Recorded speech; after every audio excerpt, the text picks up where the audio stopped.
All right. So, hello everyone. This is the second lecture on control and instrumentation module. And today we are going to discuss about frequency domain modeling. Now, in the last class, if you remember, we discussed about the types of control system, and also we discussed several steps or stages for designing your control system, right? So we discussed that the first stage was to identify the physical components. And then I think in the third stage, we have to, I mentioned that we have to develop a equation for our control system. And that equation, we call it as transfer function. So in this class, we'll be kind of studying how to develop that transfer function for our control system. And after developing that transfer function or getting the equation for our control system, we will then, it's quite easy to implement it on any simulation software, such as your Matlab or Simulink, right, to analyze the control system. Right. So in this class, we will be discussing about how to develop the transfer function and then implement it on MATLAB or any other simulation software to uh, analyze our control system. Right. So we are going to develop the model of our control system.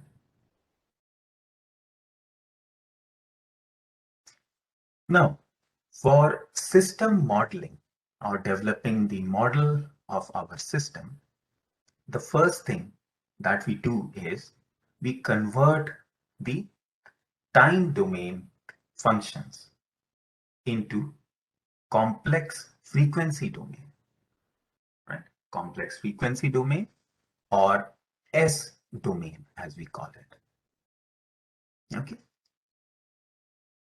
Now S is your J omega, and omega is 2 pi f, right?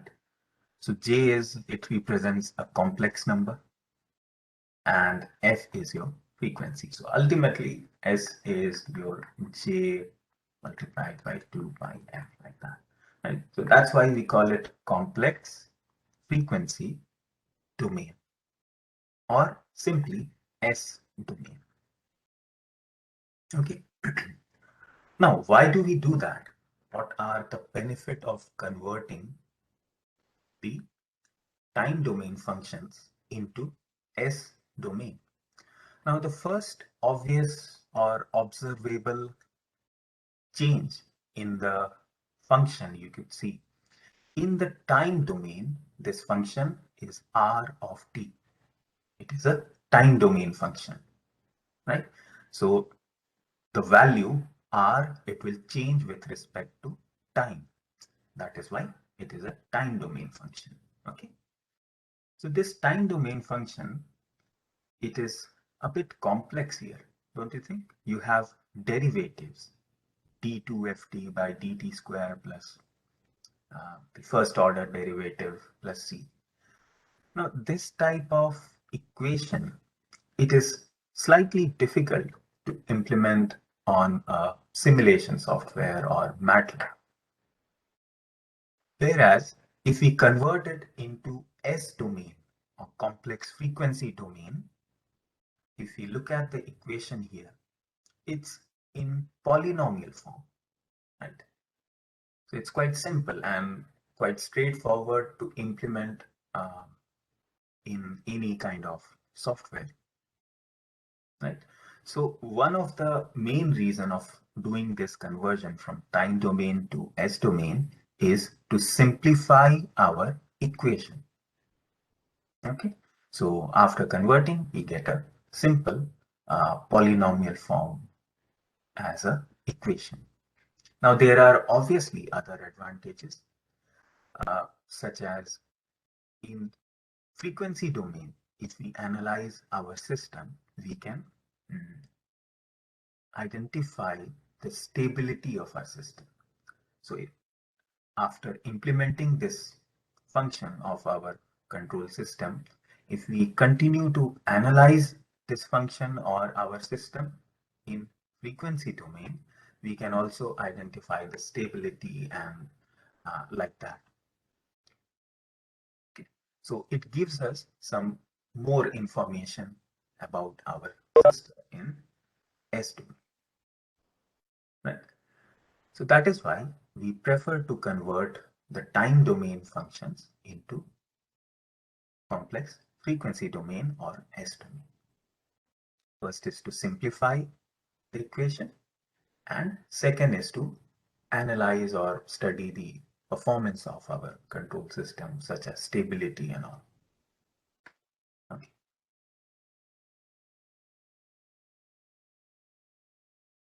Now, in this module, we will be restricting our discussion to first and second order system.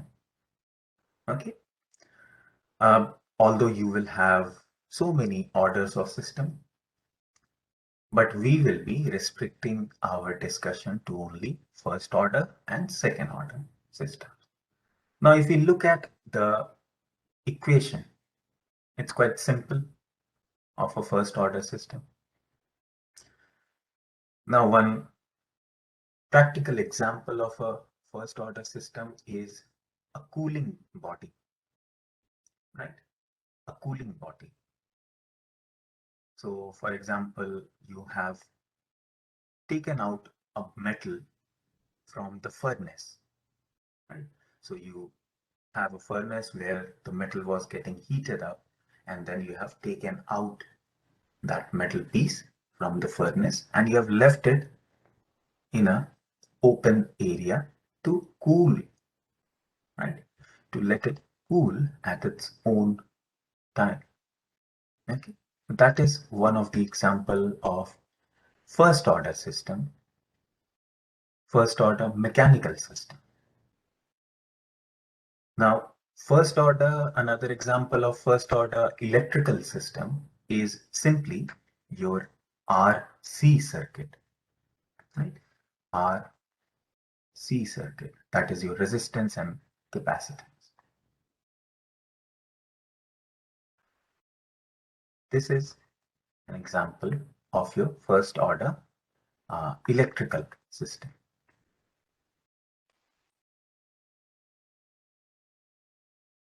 Okay. Now, if we look at the equation in time domain, so this equation is in time domain. If you look at this equation, it is in polynomial form. It is quite simple to implement in Matlab. But we will still convert the equation of the first order system into complex frequency domain or S domain. Because obviously we have some other advantages of doing the conversion, such as finding the stability of our system. Right? If we analyze our system, control system in frequency domain, we can find out a little bit more information about our control system.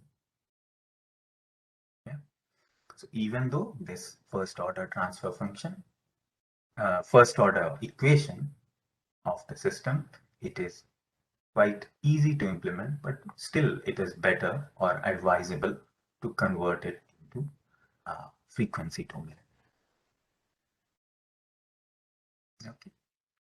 However, for higher order system, such as your second order and third order systems, we will get a bit complex equation, that is including derivatives, right?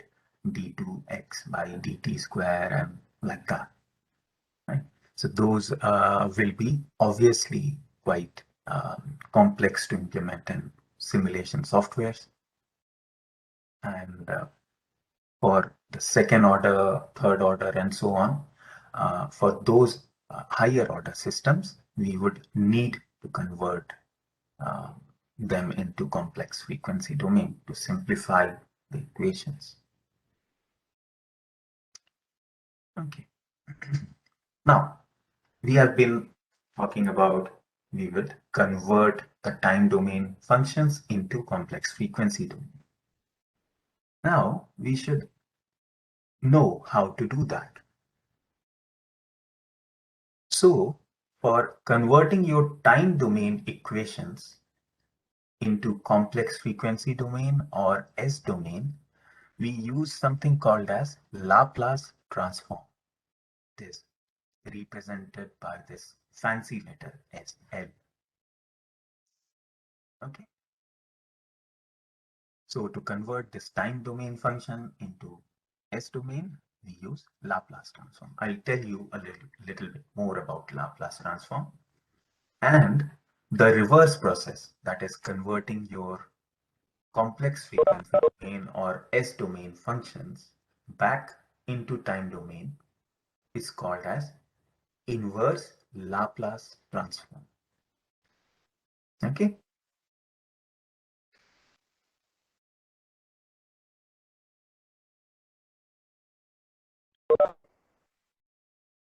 So Laplace transform of a time domain function, it gives us the function in S domain.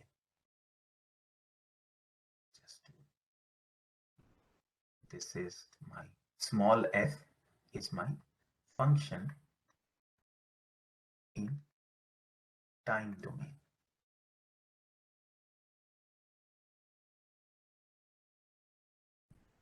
And this capital letter F is my function in S domain. So if you take Laplace transform of your time domain function, it would give you your function in S domain. Now, the way we do it is, or Laplace transform is simply the integration of your time domain function multiplied by e to the power minus st. And if you integrate it with respect to time from 0 to infinite, that will give you the Laplace transform of this time domain function.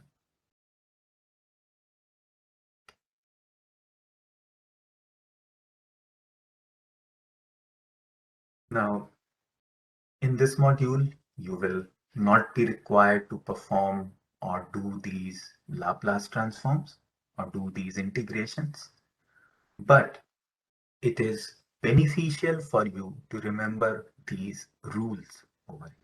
We have some direct rules, or we can say direct formulas, which we can use to do the Laplace transform.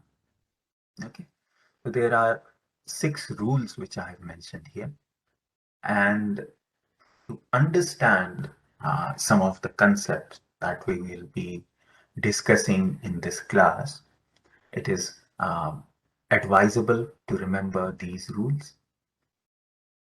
Now, first 2 rules, they are quite simple and they are called as linearity theorem.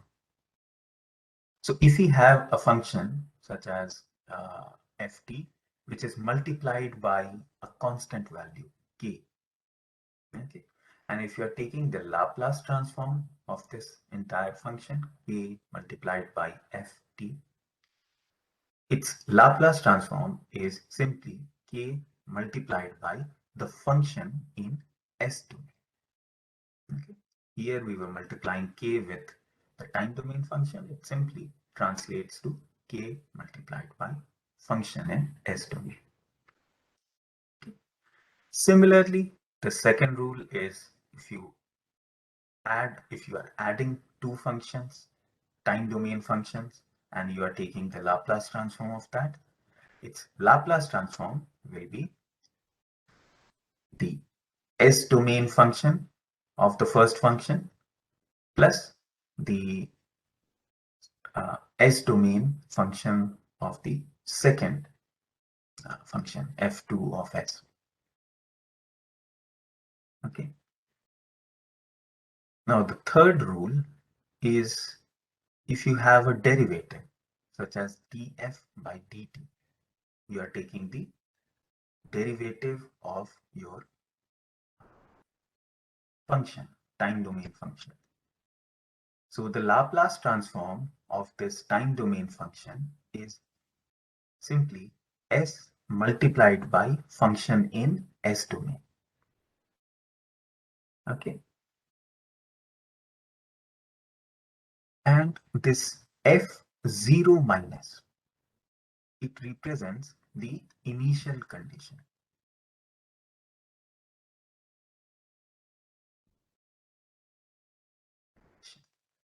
of your system, right? So this is small f. So basically your f of t may be a function which is changing with respect to time, something like that, right? So this is t is equal to 0. My function is starting, or time domain function is starting at t equals to 0. And we are talking about f0 minus, that is before this t equals to 0 or starting time. Okay, so this represents the initial condition. And most often, or particularly in this module, we will consider f0 minus, that is the initial conditions will be 0. Okay, we will consider the initial conditions to be 0. So for us, or for this particular module, if we are taking Laplace transform of the first order derivative, that is df by dt,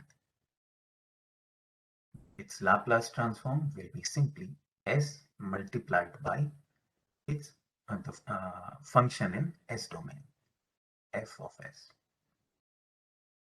Similarly, in the fourth rule, if we have the second order derivative, or the second derivative of the function, so its Laplace transform will be s square multiplied by the function in s domain, f of s. Again, this f0 minus and this f0 minus, they will be representing initial conditions. And in our case, we will consider them to be 0. Okay. So again, the second function, or the second rule, it reduces down to this value only. That is Laplace transform of second order derivative of the time domain function is simply s square multiplied by the function in s domain. Now, similarly, let's say if we have take the Laplace transform of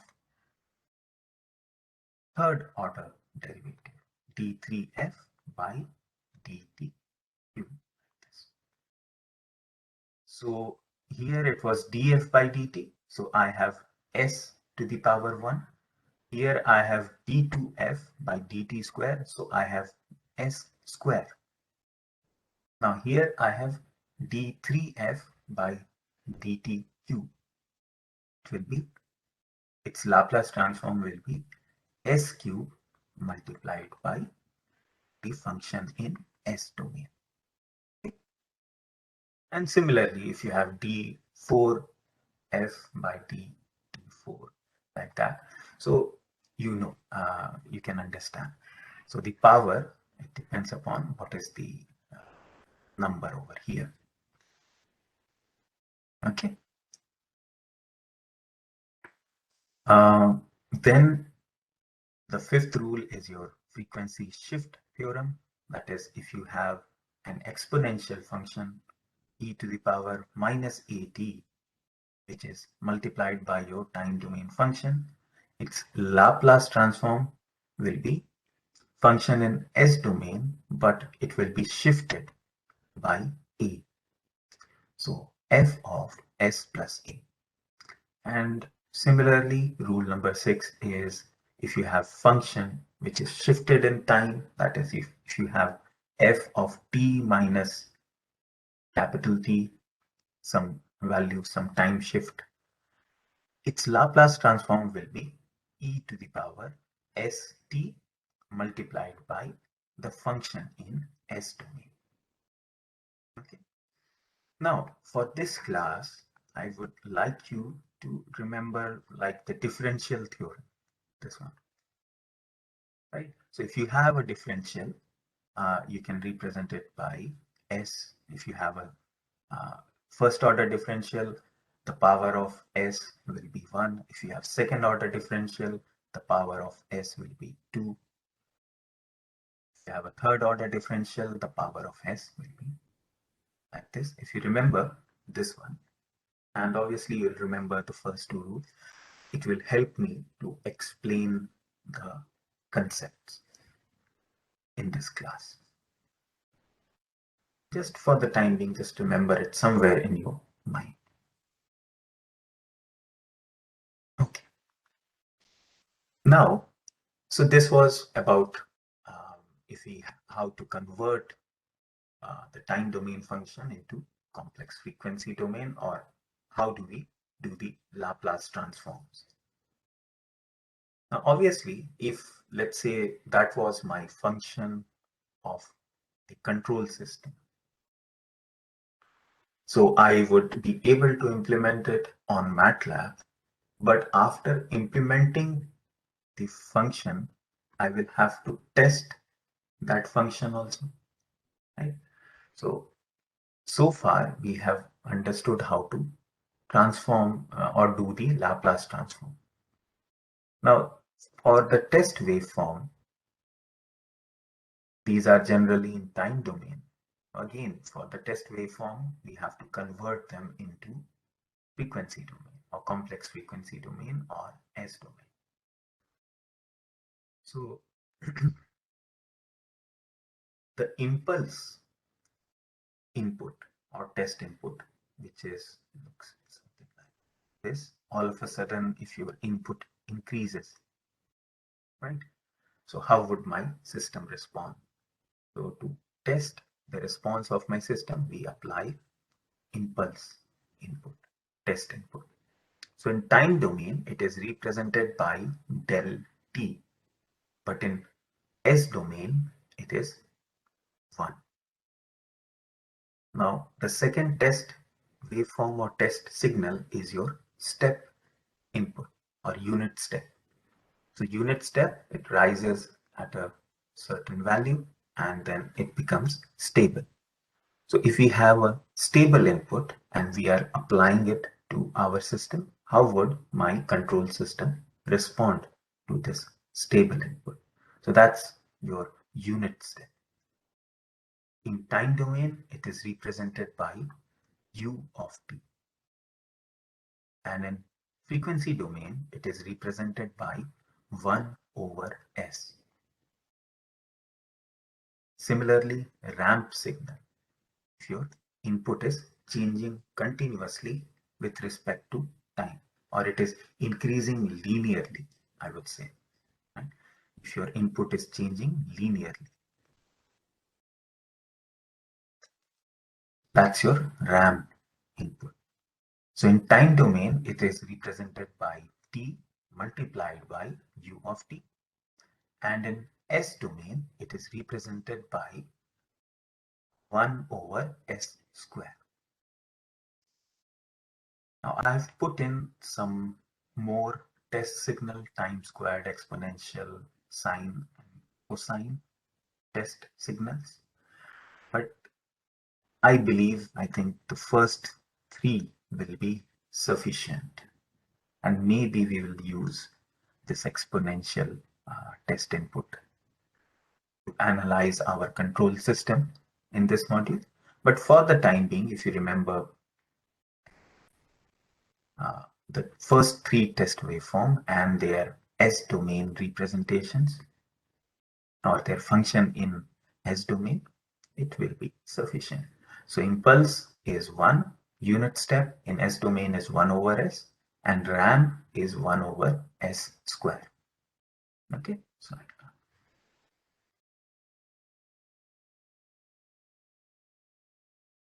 Now, let's try and implement or develop the transfer function and see how we can analyze the transfer function for a second order system. Now, an example of second order mechanical system is your mass spring damper system or your shock absorbers. Right? In your motorbikes or in your car, you have a shock absorber which connects the body of the motorbike or the car to the wheels. And in between, you have a shock absorber. So if you run over some pit hole, you will not experience the shock from that change in or moving into a pit in the road, right? So you have this shock absorber, which is basically your mass spring damper system. So they have a spring and then they have a piston kind of a thing, right? So that's your damper system and this is your spring. And then you have the mass.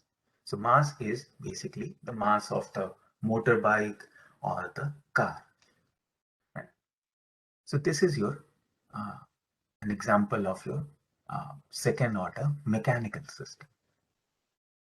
Similarly, in electrical system, this RLC, that is resistance, inductance, and capacitance. So this type of circuit, RLC circuit, is an example of second order electrical circuit. Okay. Now, in the case of mechanical system, we apply some force. So that is the input, and the output is the displacement x of t. How much the mass moves. So displacement should be the output. So force is my input and displacement is the output.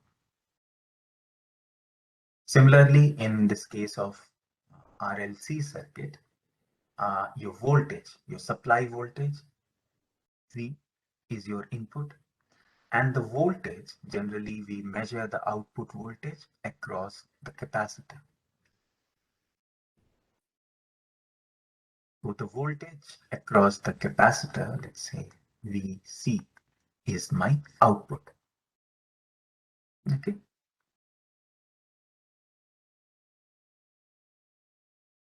Now, just to reiterate the same thing, in the mechanical system, we will be interested in knowing the displacement at any time. And in the electrical system, we will be interested in knowing about the voltage across the capacitor, that is VC of t at any time. So we are interested in knowing the output of our system. So output in mechanical system is the displacement x of t. A bit different way. It should be x and t should be in brackets like that, right? So we are interested in knowing x of t or the displacement.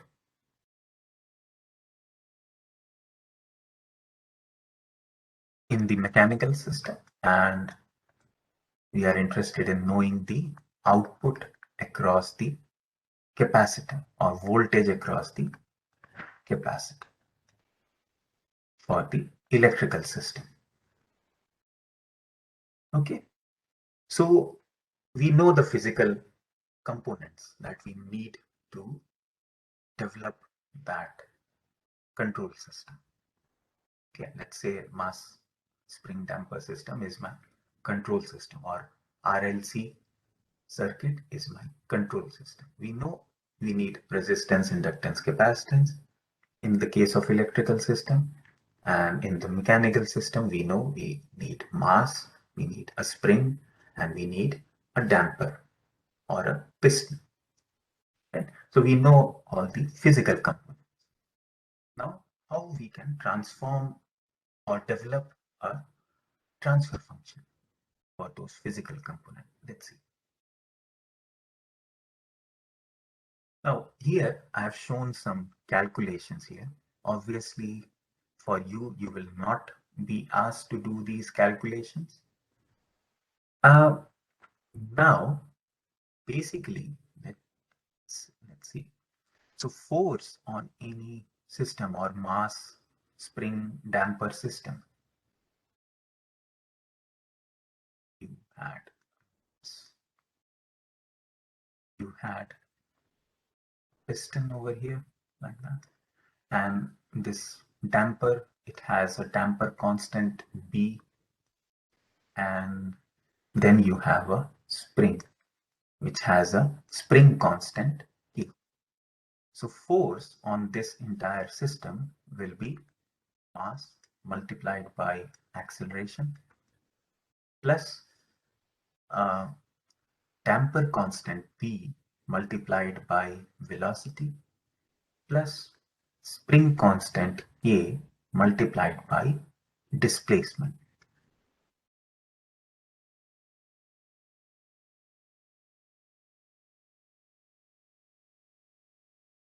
Like that. So what I have done here in this first equation is I have replaced, or now your acceleration is t2 by dt square of displacement, and your velocity is first derivative of displacement.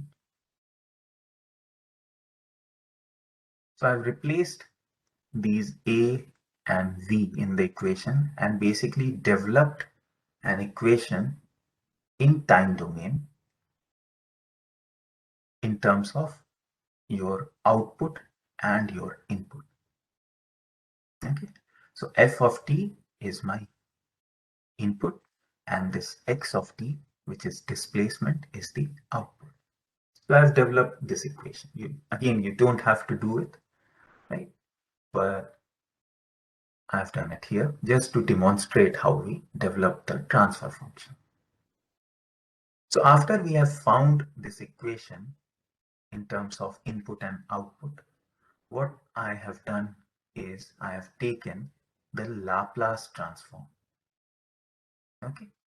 Now, if you remember, the Laplace transform of the second derivative is s square multiplied by the function in s domain. Okay. So here my function in time domain is small x t. So my function in frequency domain or s domain is I am representing it by capital X, right? So Laplace transform of this t to x by dt, it will be s square xs, capital Xs. Okay, so mass m multiplied by s square x of s. Plus, if we take the Laplace transform of the second term in the equation, I will get s multiplied by the function in s domain, right? So Laplace transform of the derivative, first derivative of a function is s multiplied by the function in s domain, right? So s multiplied by function in s domain is capital letter X of s. And using linear theorem, if we have a constant multiplied by a function in time domain, and if we are taking Laplace transform of this, we will simply get the same constant k multiplied by function in s domain. Okay, so like that, we took the Laplace transform. And obviously the first thing which we can see is my function in time domain. It was quite complex. It was maybe it would be difficult to implement this derivatives in the on Matlab. But now after taking the Laplace transform, we have simplified it in polynomial form, right? Which is quite easy to implement in Matlab.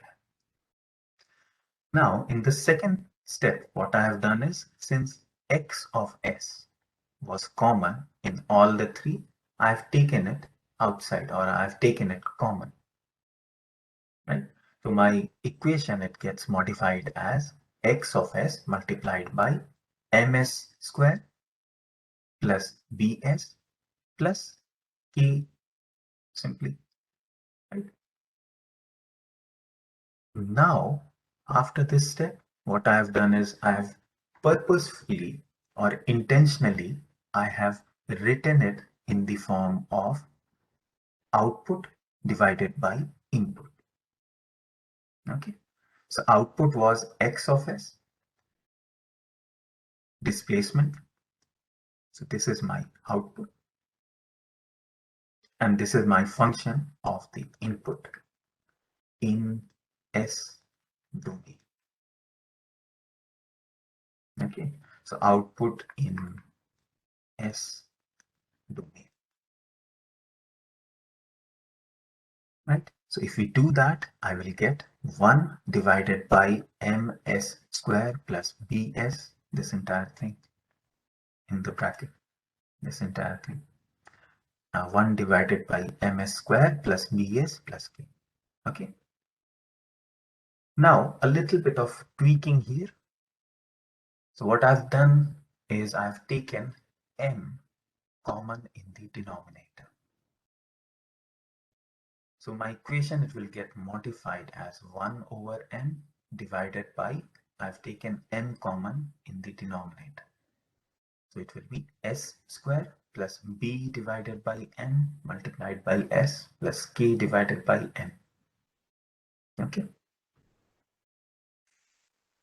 This one. So this is my equation for the ratio of output in S domain divided by the input in S domain. Similarly, for the electrical system, again, I developed the time domain function, took the Laplace transform, okay, and then took the V of C, which is again my output, that is the voltage across the capacitor, was my output. So you have a resistance, inductance, and then you have a capacitance. This is your V of t, that is your input, and the output voltage you are measuring across this capacitor, VC. Okay, sorry, this will be VCT. Okay, that's the output. So I've taken the VC of S, that is the function in S domain common, and again I've written it in the form of output in S domain to the input function in S domain. Okay, and again I've simplified it. I've taken this LC common from the denominator, and finally my equation, the modified equation, it comes out to be 1 divided by LC, this whole divided by S square plus R divided by LS plus 1 divided by LC. Okay, this equation. Now if we look at the two equations for the second order mechanical system and second order electrical system, we could find some similarity in them. Okay, they have the same format of equation, right? You have something divided by s square plus a constant multiplied by s plus some constant. Similarly, for mechanical system, again, you have something divided by s square plus a constant multiplied by s plus some constant like that. So the format of this second order system is the same. And this ratio of output function in S domain divided by the input function in S domain, that is called as your transfer function.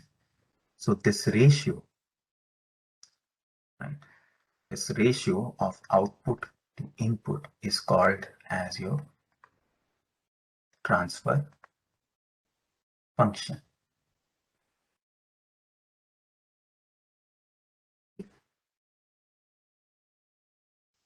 Now, the benefit of this transfer function is obviously we can represent the uh, system or the control system by this equation, by this transfer function.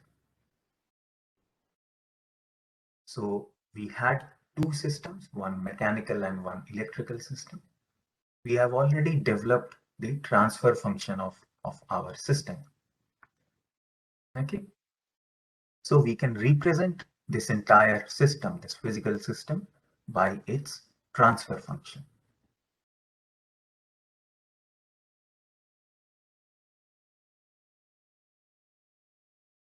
Okay.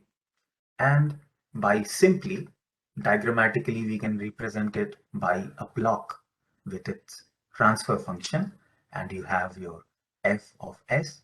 So again, this is in complex frequency domain or S domain. We are now moved into S domain. Okay. So this transfer function is also in S domain. The input and the output is also in S domain. Same for the electrical system here.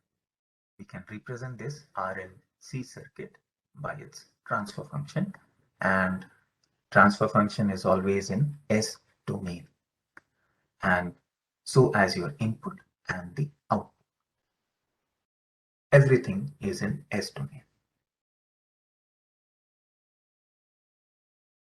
Now, since they have quite similar format, so we can generalize or develop a general equation or generalized transfer function of second order system. So let's do that. Okay.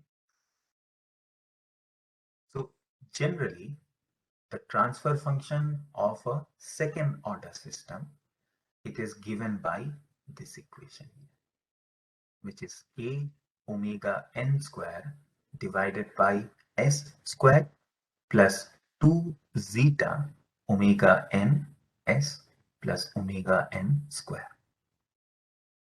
Okay. So in the assessments, obviously it will be beneficial for you to remember them, or I believe you will be given with the formula sheet. So I think in the formula sheet, you will be given with this general equation or general transfer function, general transfer function of second order system. Okay. It should be given in the formula sheet.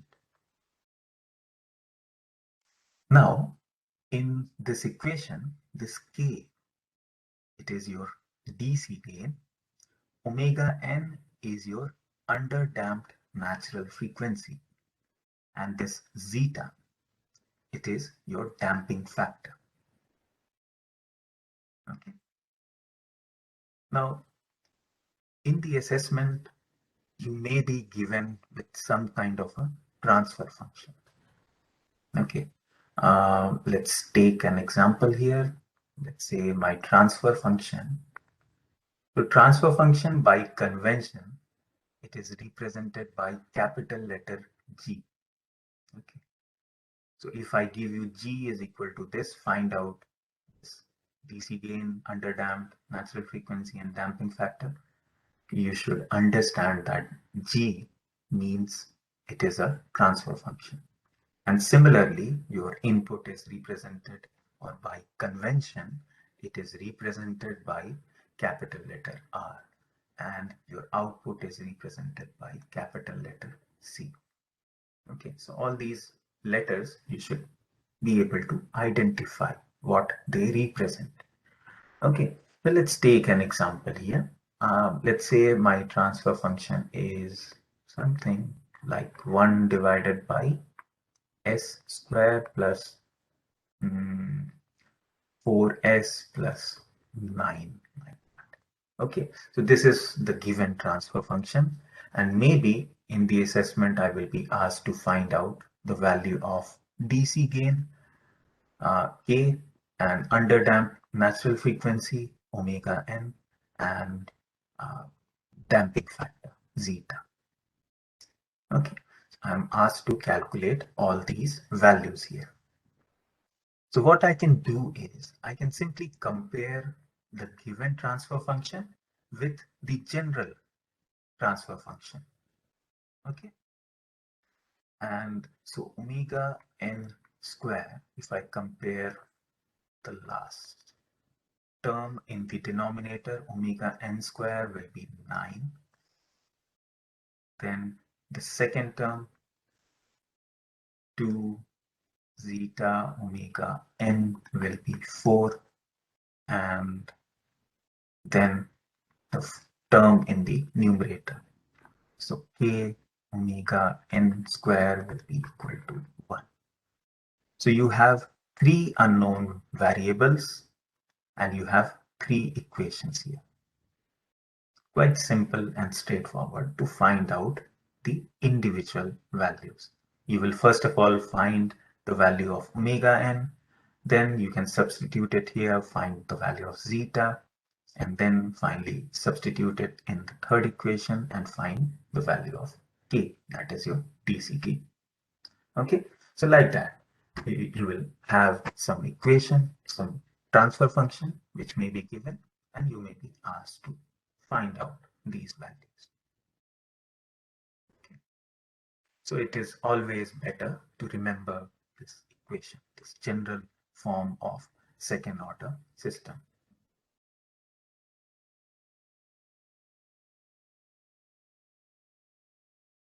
Now, so that transfer function, this transfer function was for my system. I know I can represent it by this transfer function and I can implement it on Matlab.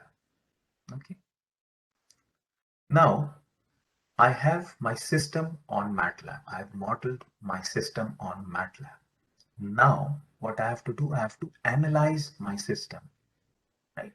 So to analyze the system, I will have to apply some test input, something like your impulse input or unit step or maybe ramp signal or exponential or sinusoidal, right? All those test waveforms we have to apply and check the output of my control system.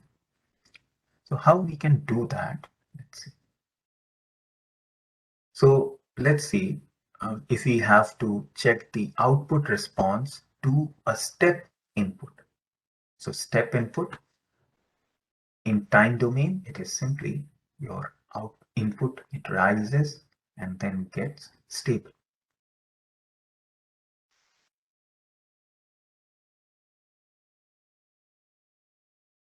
Okay. So for a stable, basically for a stable input, I'm checking the output of my system. So G of S is the transfer function. Transfer function, and R of S is the input. Again, these are all in S domain. Okay. Now, obviously, transfer function is the output to input in S domain. So output is my C of S divided by R. Now, if I have to find the output C of S, it will be simply G of S multiplied by R of S, isn't it? Quite simple and quite logical. So your output we can identify by simply multiplying the transfer function with the desired input. Okay. Your transfer function multiplied by your desired input. In this case, my desired input is step input. Now, step input in S domain, it is 1 over S. Right. So I this case, I'm considering the example of mass spring damper system. So for mass spring damper system, the transfer function was 1 divided by ms square plus bs plus k, or we took m common in the denominator and we have modified it like this: 1 over m divided by s square plus b over m s plus k, right? So this was for mass spring damper system, right? We have already developed the transfer function, and now what we have to do is we have to simply multiply it with the input. So input is step input, which is in S domain, it is 1 over S.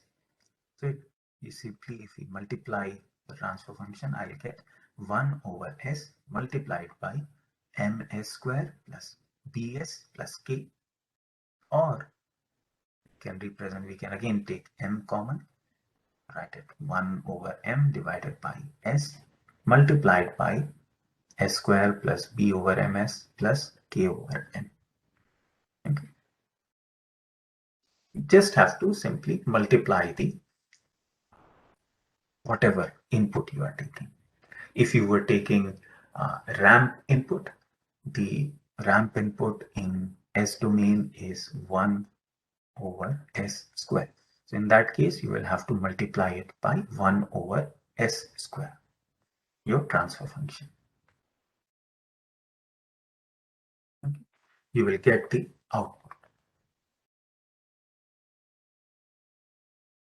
Now, we can have three possibilities for our output in general. Now, our output response for a step input, it could be either under damped, which is represented by your blue curve, right? So obviously your rise time will be quite fast. The output will very quickly rise to the desired value, but you will have some overshoot followed by some oscillations before your output get stable. The second output which you can expect for a step input is critically damped, such as shown in brown, this curve, the second curve here.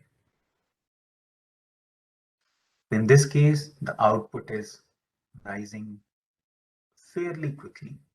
It is fast enough, and there is no overshoot, there is no oscillations. The output, it gets stable very nicely at the desired value without any oscillations or any overshoot, right? So ideally, as a control engineer, we would expect our output to be critically damped, or we would like to have a critically damped system. Or you could have your output could be over damped, such as shown by the yellow curve here. Right? It takes a long time to rise up to the desired value, right, and get stable around that. Although there is no overshoot, there is no oscillations, but the main concern is the time, right? It takes a very long time, overdamped system, right? So basically, for a step input, you could have either of these three conditions or these three types of outputs.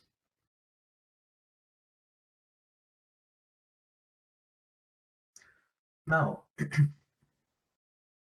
this all, it depends upon the damping factor, zeta.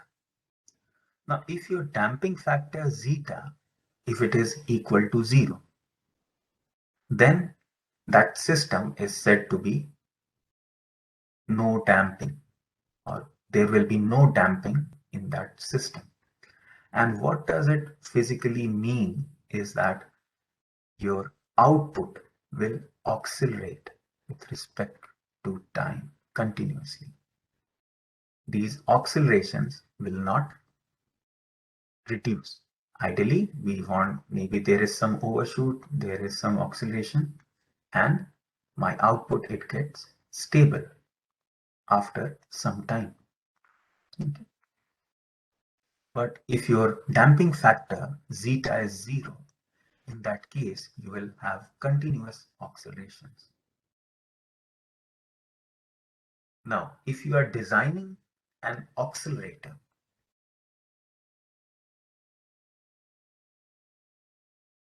then this is beneficial. But in general, for control system, we like our output, we like a stable output. Even if there is some accelerations, we want those accelerations to die down or to reduce, and the output should get stable after some time. That is what we require. Now imagine the case of mass spring damper system, um, or your shock absorber in your motorbike or your car. If the damping factor is 0 and if that control system is oscillating continuously, what will happen if you run over a pit hole? You will have continuous oscillations. Yeah, it will not reduce.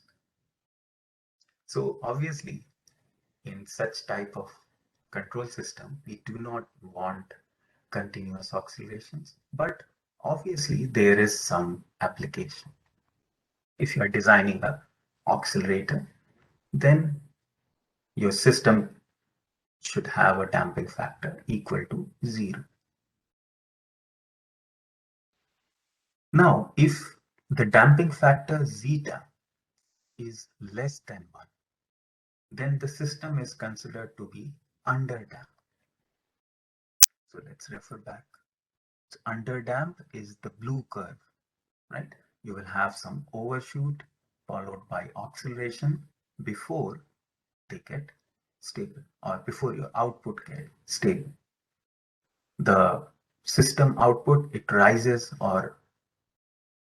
very quickly. You will have some acceleration, you will have some overshoot followed by some accelerations, and these acceleration gradually they die down or they reduce and your output becomes stable, right? So if zeta is less than 1, that will be the condition of my system, or that will be the output of my system. Critically damped, right? If your damping factor zeta is equal to 1, then the system is said to be critically damped. That means the ideal case scenario.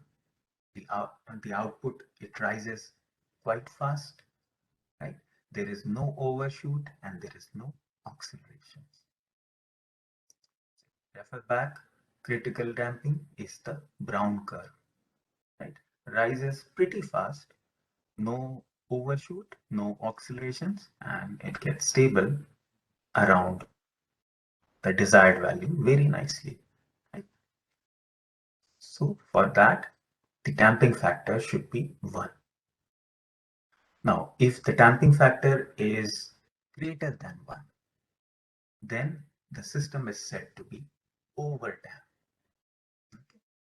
That is, your output will rise very slowly, although there will be no overshoot, no accelerations, but the main concern is the time, right? So again, if I refer back, overdamped is the yellow curve. It takes a long time to rise up to the desired value. There is no overshoot, there is no oscillations, but it takes a very long time. Okay, so that will be the output of my system if zeta, that is a damping factor, is greater than 1.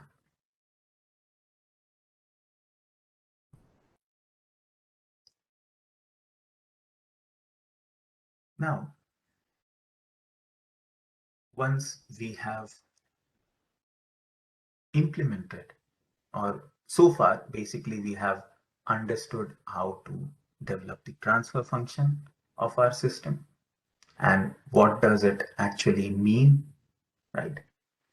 And then we also discussed how we can apply the test waveform, right, to analyze our transfer function or the transfer function of the control system, right? And we have also just now discussed about the expected outputs, the three different types of output which we can expect from our control system for a step input. Okay. Now, obviously, maybe after analyzing our system, we may like to return back into time domain. So for that, again, you have the formula, you can do the inverse Laplace transform, or simply we have like three different formulas here. We can use them to do the inverse Laplace transform. But as you can see, we have three different equations for three different systems. So for taking the inverse Laplace transform, we should know whether my system is underdamped or it is critically damped or it is overdamped.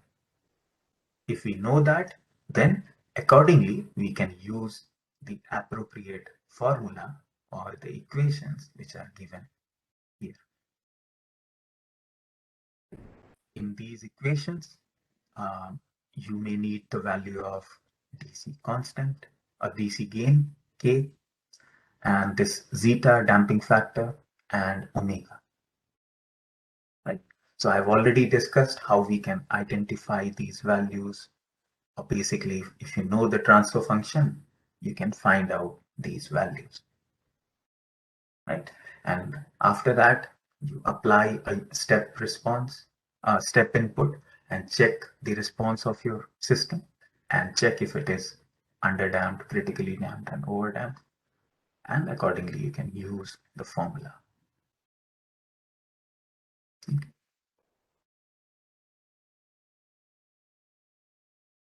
Now, so that was all about your second order system. Now, coming back to the first order system, the general transfer function, it is given by this equation. So the generalized transfer function of first order system, g of s, it is equal to k divided by tau s plus 1, where k is your DC gain and tau is the time constant. Okay. Now, let's discuss a little bit more about this first order transfer function. Now, this DC gain K, what does it mean? Basically, the DC gain K is the ratio of magnitude of the steady state step response to the magnitude of the step input. So we are applying step input and we are checking the step response. Okay. So K is the magnitude of steady state step response.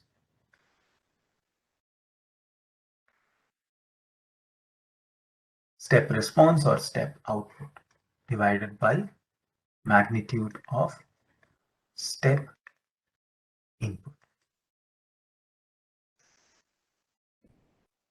Now let's take an example here to understand this or to find the values of K and tau.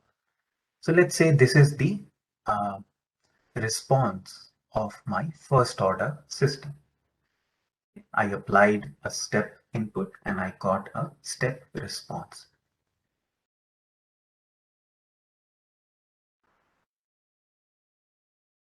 Step response of first order system. Okay. It is something like this. So K is the magnitude of steady state step response divided by the magnitude of step input. Okay. Now, in this waveform or in this output response, where is my steady state? Where is the point after which my output is steady or stable? So I think after like 12 seconds, my output is stable. Before that, it is changing with time. If you see, the values are changing with time, and after 12 seconds, the output is quite reasonably stable. And what is the magnitude in this steady state? The magnitude is 70. So after this is my steady state. And the magnitude in the steady state, it is 70. And for this particular example, the magnitude of the input was also 70. Now, mind you, this is a simulation, right? I plotted this waveform or this output response on Matlab, right? So in simulations, we generally ignore uh, the losses, but practically, uh, you will have a lower value for your step output. In comparison to your input, your output will be something lower. But this is a simulation and I have taken the magnitude of step input to be 70. So in this particular case, the value of DC gain A will be 1. Okay. So we know how to find out the value of A, DC gain. Now, what is time constant? Tau. It's given here. So the time constant tau is the time taken for the system's response to reach 63% of its steady state value for a step input. So it is the time taken to reach 63% of its steady state value. Coming back to the output response. So steady state value is 70 and tau is the time taken to reach 63% of this steady state value. So 63% of 70, it will be 44.1, which lies somewhere here. And if I trace it back onto the time axis, the time taken to reach 63% of 70 is 2 seconds. So this 2 second will be my time constant. So time constant tau, looks like zeta, sorry, it looks like z.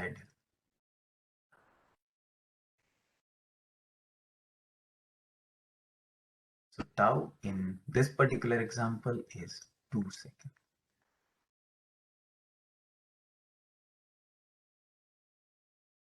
So in this transfer function for first order system, if we are given with a waveform, okay, we can identify the values of these DC gain and the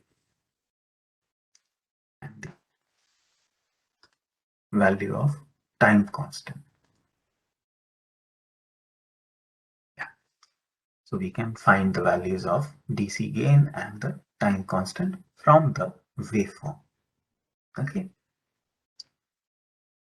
So basically we have discussed, so far we have discussed, like if I give you a system, okay, and ask you to analyze that system, you can apply the test input, check the response, and then based on the output response, you can decide whether it is a critically damped, underdamped, or overdamped system, right? Or if I give you the equation for that system, you can again analyze the system.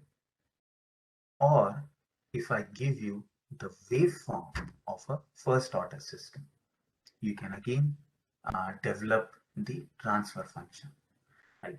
So we have analyzed, or we have basically in today's class, we have discussed about all these factors, right? Whether I give you a system, or you can develop the transfer function. If I give you the transfer function, you can analyze it and then develop the system or the control system. So all those things we have discussed or covered in these classes. Now these are the tutorial questions, multiple choice questions and Matlab exercises, which some of which I will be discussing in the class right now, since we have some time. Now, some of these questions which you will find in this tutorial sheet or in this Matlab exercises, I have still not discussed all the concepts or all the formulas relating with this modeling. There are a few more things which we need to discuss. So some of the questions may require you things which we have still not discussed. Okay. So maybe in the next few weeks, we will be discussing about that, and then you will be able to solve those questions. But most of the questions in tutorial sheet and the MCQs, I think we will be able to solve, right, using whatever we have discussed in today's class. Now, before I move on to discussing about these, let me quickly show you how to implement a transfer function in Matlab. Let me zoom in a little bit. So let's say I have a transfer function g of s, and it is 8 divided by 5s plus 1. And I want to implement this transfer function on Matlab. Now this is a first order transfer function because the highest power of s is 1. If I had 8 divided by 5 square plus something something, then my highest power of s, it will be 2. So then it will be a second order system. Similarly, if the highest power of s, it is 3, something like 8 divided by 5s to the power 3 plus 4s plus something something, that means the highest power of s was 3, so that is a third order system. But here in this example which I am taking, it is a first order system because the highest power of s is 1. So what I have done in this program or in this Matlab code is I have defined two variables representing the numerator of the transfer function and the denominator of the transfer function. So in the numerator, the top, we have 8. So NUM, or the numerator, is 8. Denominator, we have two terms, 5 and 1. So what I've done is I have simply written it within square bracket. I've written it as 5 space 1. Okay. And then if I use this function TF, it will automatically develop the transfer function,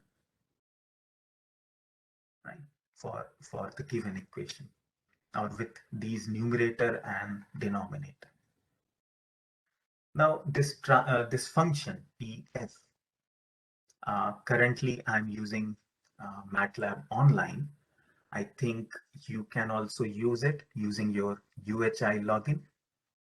So if you search for this Matlab online on Baidu or something, on any search engine, you should be able to find the link for Matlab online. And then what you need to do is you need to create a profile using your UHI login, UHI email address. Okay. And then you will be able to access this. But the problem is you cannot save the code on your computer. It will be saved to something like a cloud, MATLAB cloud. Now, if you have MATLAB installed on your computer, right, you have the desktop version of MATLAB. In that case, for using these functions, you need to install something called as Control System Toolbox.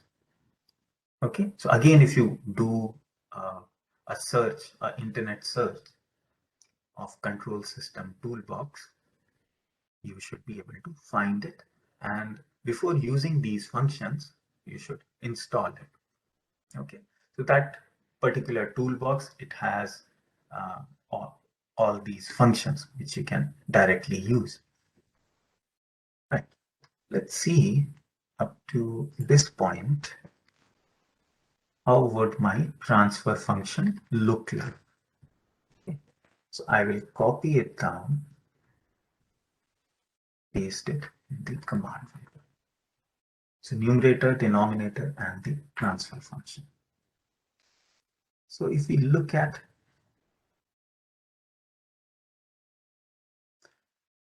so this is my transfer function. So using that function TF in MATLAB, it automatically generates your continuous time transfer function, like this, numerator divided by denominator. This was the transfer function which I wanted. Now, further in this code, what I have done is I have applied a unit step to the transfer function, or to the system. So since it is unit step, the unit step means the magnitude will be 1. Okay. So if you are taking a step input of 10 magnitude, or its magnitude is 10, you can take it to be 10. But in my case, I'm taking unit step. That is, the magnitude of the step input is 1 unity. And then using this again, this function step, right? Step within brackets, the magnitude multiplied by the transfer function g of s. If you write it this way, this particular function step, it will automatically apply a step input of a particular magnitude which you have specified to the transfer function, and it will give you your output. Okay, so again, this is a useful function. Let's now run the remaining part of the code. See, let's run this code in there.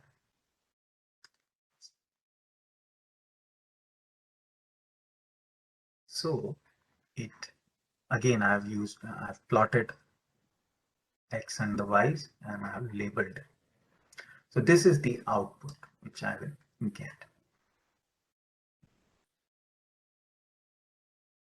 Or this is the step response of my control system with a transfer function 8 divided by 5s plus 1. Now obviously the response, it has a magnitude of 8 because in the transfer function my DC gain, it was 8. So it is kind of amplifying my input. At the input I applied a magnitude of 1. At the output I get an amplitude of 8. Okay, so it is kind of amplifying my output. Okay, again, you can, if I give you this waveform, sorry, this response, you can find the DC gain, the time constant and everything, right? So you can analyze the response. So that was the thing which I wanted to discuss. And now I will stop the recording and then move on to discussing about around the tutorial questions and the MCQs.